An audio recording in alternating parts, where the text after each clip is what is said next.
This is the second tape of an interview with Professor Joseph Tusiani.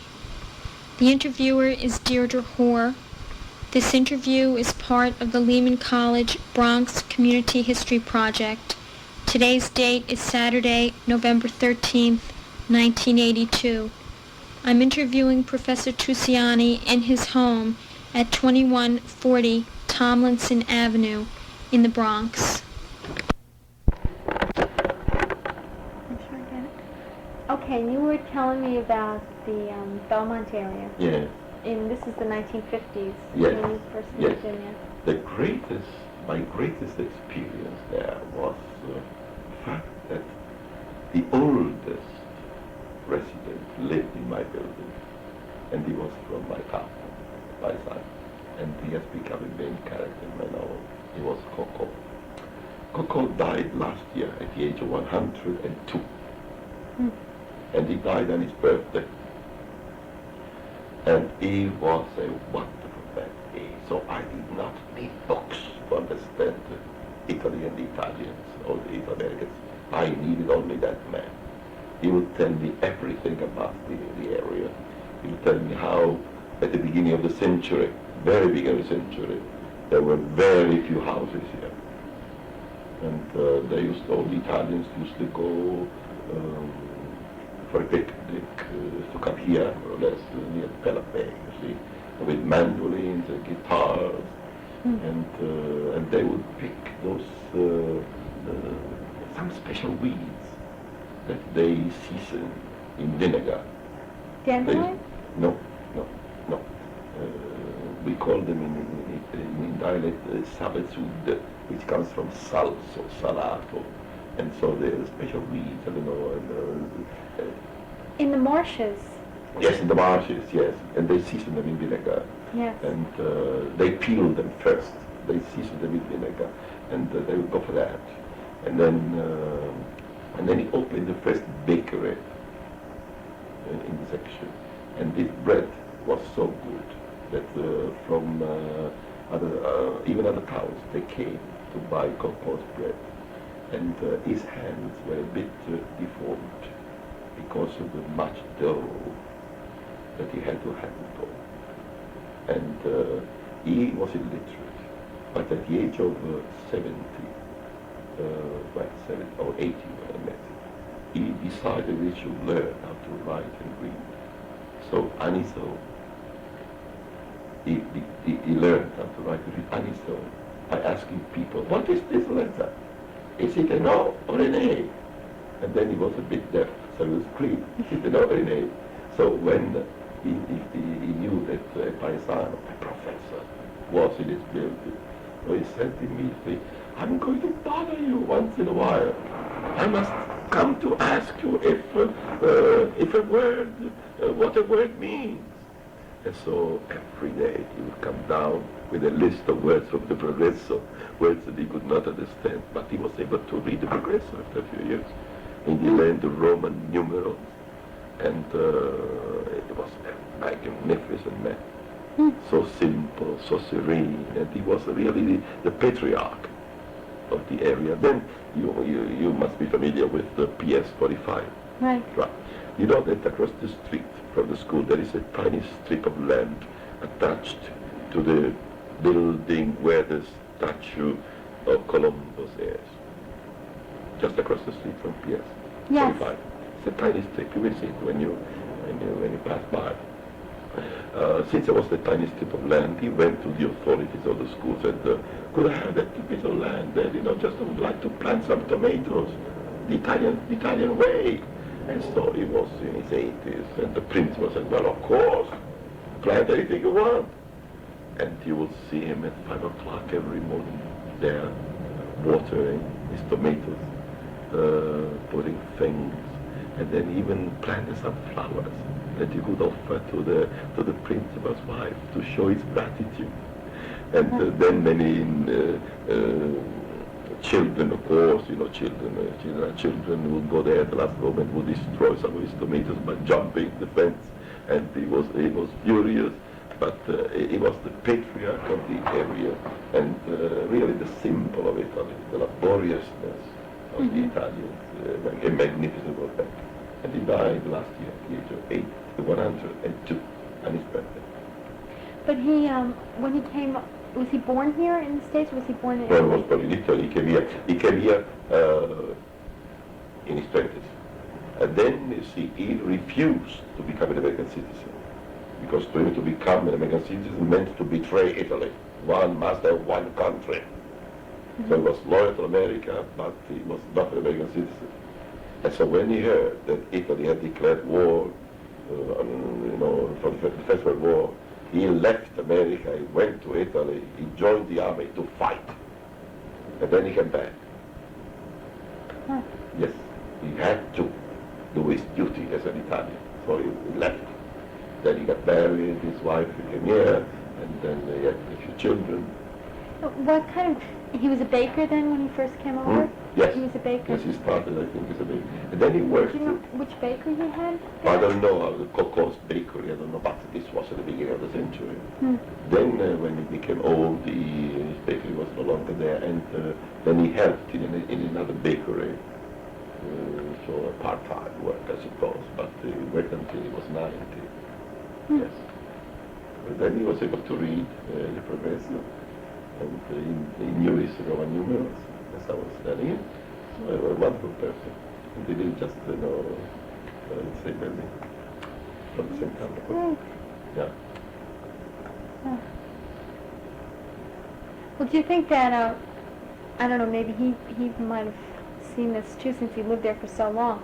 Think that the neighborhood really changed a lot in the well, of course. years? He said that there were about no more than 20 homes at the beginning of the century, yeah. So which more or less makes me think of what I read in Edgar Allan Poe's life. Edgar Allan Poe used to walk down from Valentine Avenue, where his cottage is, down to Fordham University, which was then St. John's College. And that was the only house. And he used to walk from that house down to St. John's University, to St. John's College to converse with a friend of his, a Jesuit, who was interested in mystery stories and so on. So this, I believe, remained unchanged until the beginning of this century. Right. Then, in fact, the church of Our Lady of Mount Carmel, I think, is 70 years old now. It was built in 1907. 1907, yes, something like that. Yes. Yes. So that was more or less the time when the Italians settled in the area. So they felt the need of their first church. So, what kind of neighborhood life was there when you first moved in? Was it like a very tight community, like Yes, very and secure? of course the market and the church were the two major attractions. And in fact the area even today remains more or less unchanged because of the church. At least those few streets now around the church and the market. How did you feel? The market was much more famous then than it is now. Was it different then? Well, it was more colorful, I would say. More colorful. There was screaming because of the fact that they were all Italians. So they would announce their products in Italian. They would scream in Italian, but now they know that other minorities come to the market. So they use the English, even broken English, but then only Italian, pretty Neapolitan, Right. Was this when the market was outside on the streets? Yes. And not in the... Yes, there was even the covered market, yeah, I think so. But it was mostly outside, an outdoor event. Yeah, very colorful event. They would scream, come, cheap, cheap, cheap, they would Italianize, of course, the accent is cheap. Cheap, signora, questa carne è cheap, this meat is cheap. So that was very colorful. Well, how did you feel living in that area, especially after what Francis Winmore told you about, how you have to leave your people to Yeah. really get to know them. Right. I mean, did you always feel like you had to distance yourself from the community Well, life? every time I returned from from a new American experience in the American world, I would feel not less close, but I would say closer to them. It was a very strange thing to analyze, but I never felt far from them. Mm-hmm. But because of those American experiences, I felt even closer to them. So she was proving a point. Only this is completely clear to me now after all these years.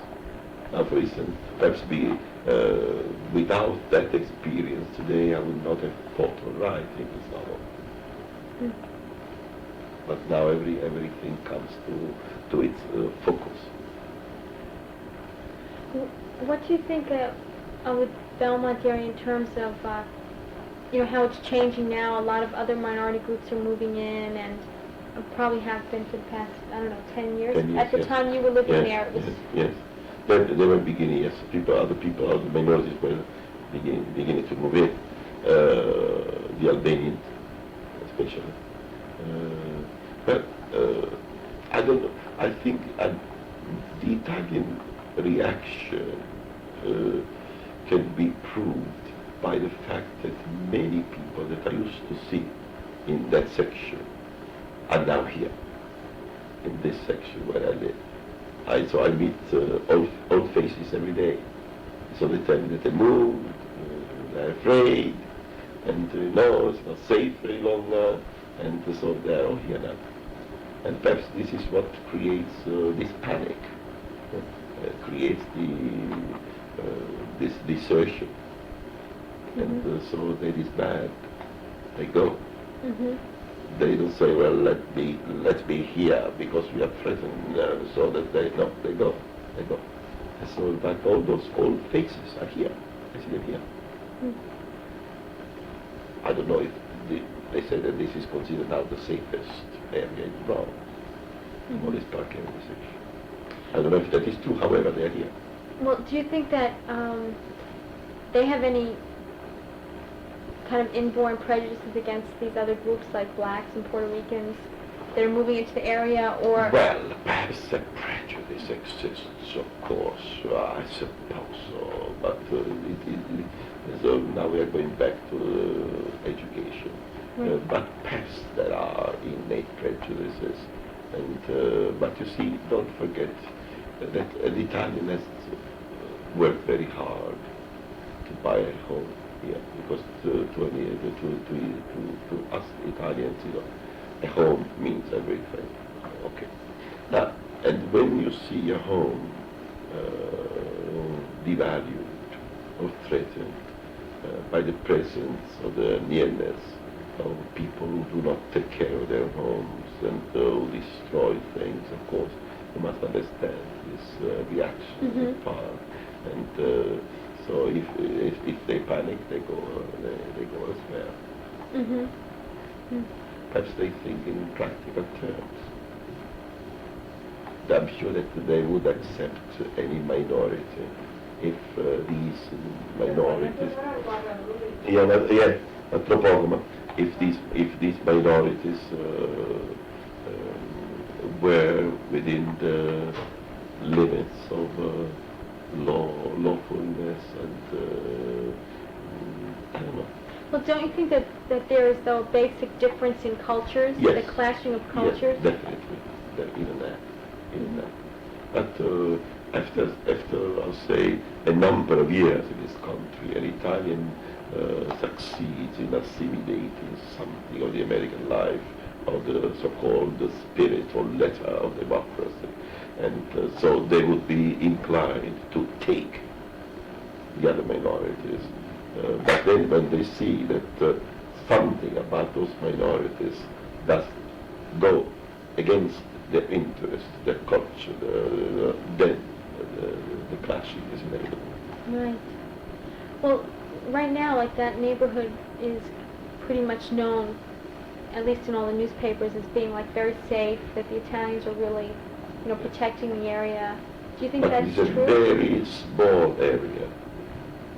I would say there are it comprises the 4 or 5 blocks around the market and the church. Because if you go from the building where I used to live, 188th and Glory Lord place, where the playground is, down, it is not safe anymore. My father was not. That was why my brother, who was then living here, decided that we should come here. He moved to Manhasset. He bought a home there and said, come here, because my father had been bombed. He was dead in 69. So thank God that they didn't kill him. It was right 2 blocks down on Webster Avenue. It was 6 o'clock in the morning. He was going to take, was on his way to take his train, on the 88th. That is the 8th Avenue subway. And it was bombed. See, that was what made my brother decide that was no longer a safe place for us. But on the other hand, you see, when my father was here, he felt far from his old friends. And I'm sure this is very painful, that he began to lose this desire to live. Because he was very happy there, his friends were there, he spoke Italian, he played cards with them in the little park, and then he was an usher at the church. So he knew his little friends, those little ladies who adored him, because my father was a great actor. He had this philodramatica, Oh yes, in fact he even wrote a few plays, yes. And yes. And so he was adored by, he had his friends there when he was here. He had no money. And I would see him going around the block here like a lonely bird looking for a few people to talk to. The church was far away, about 10 blocks of churches distant. And he could not walk. As he said, as he would go to the Church of Maracama from 188th Street. And in fact, the family had a stroke. But my brother still believes that it was the right move, or he would have been bombed again. What do you think about the future of that area at this point? Do you think that it will come back, or that people will... I'm sure that because of the market, because of the Merchants Association, because of their determination to survive, that small, limited area will still be safe for a few moments. Yes. But the church and the market are the 2 major factors for the survival of the area. Do you remember any kind of great times of upheaval in the area? One time someone mentioned to me that there was a point when there was a bus running through. Oh yes. And they didn't want it to be... Yes, in fact, yes, I remember.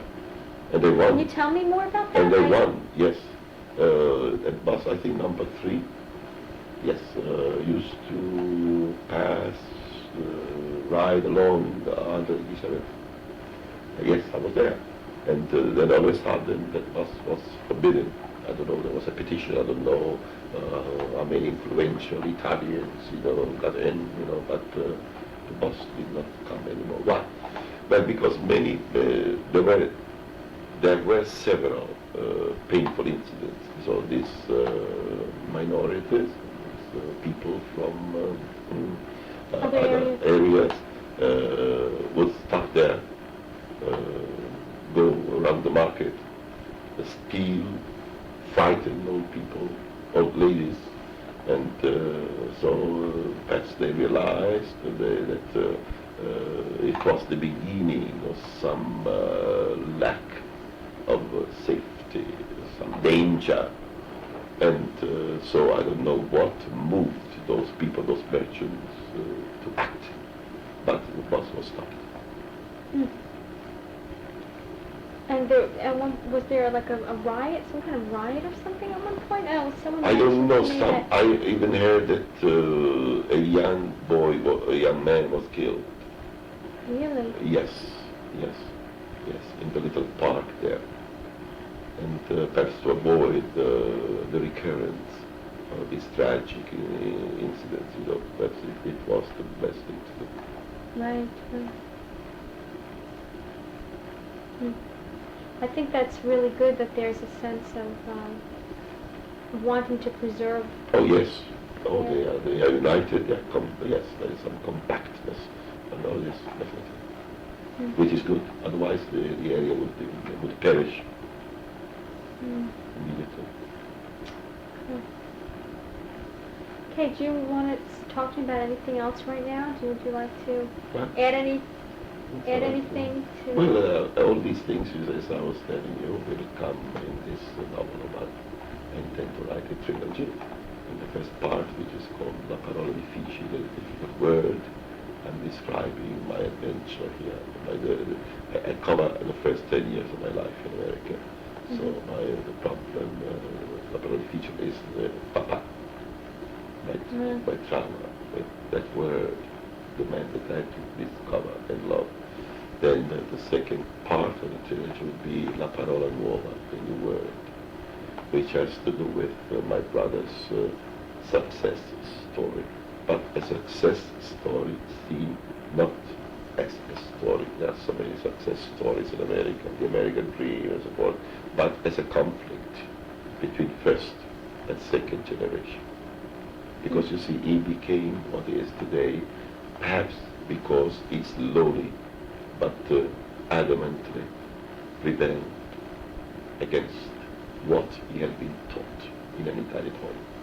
For instance, my mother would say to him, you have to save a penny. Because according to her, he had to do as she had done. But he began to develop a taste for labels, big, rich labels, Gucci, at an early age. Then my mother would say, no, if you have a little salary in life, you should be happy. A cozy life, don't travel, because traveling is dangerous. And so he rebelled against that. Today he takes the Concorde every week. So in a way, it is a success story, but seen as a conflict between first and second generation, because I was there. And so he had to prove that he could do much more than I had done. So if my name appeared in print, let's say when I was 18, he wanted to prove to me that his name could appear in print even when he was 15. He knew that I finished my university in 4 years. He finished college in 3. Things like that. So the conflict with first and second generation. And then the third part of the trilogy would be La Parola Antica, the old word. And so it will deal with the tragedy of a poor old woman who is afraid of setting foot on the Persian rugs of her American son, who seems to be the negation of all her teachings, parsimoniousness, so on, and to feel still useful and alive, clings almost desperately to her Italian son, by forcing him to relinquish and forget his American accomplishments. So this gives you an idea what I'm going to call. And by this, I believe I will have covered the entire saga of the Italian immigration. Experience, yes. Yes. Thank you very much. It has That been was a very pleasure. interesting. It has been a pleasure.